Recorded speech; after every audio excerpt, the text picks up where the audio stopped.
Welcome to the Genius Factory. Enjoy the video. You begin by ensuring power and keyboard access. This avoids interruptions. Once ready, open Settings, or, faster, hold Shift while you click Restart from the Power menu.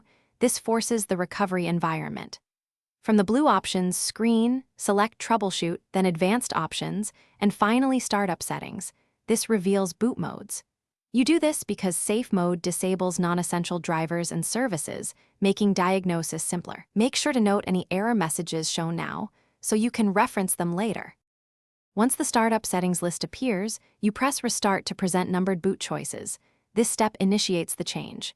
You then choose F4 for Safe Mode, or F5 for Safe Mode with networking if you need internet access for updates or tools. Pick the option that fits your troubleshooting plan, because Safe Mode limits drivers and network components on purpose.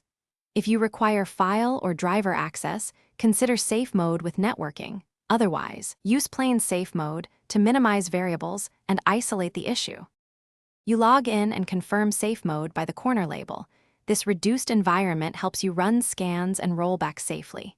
Use Windows Defender, third-party malware tools, Device Manager to disable faulty drivers, or System Restore to revert recent changes. These actions explain why Safe Mode is effective. Once you resolve the issue, restart normally to return to full mode. If the system still won't boot, try creating a Windows 8 recovery USB on another PC. This single troubleshooting tip often recovers severely damaged boot files.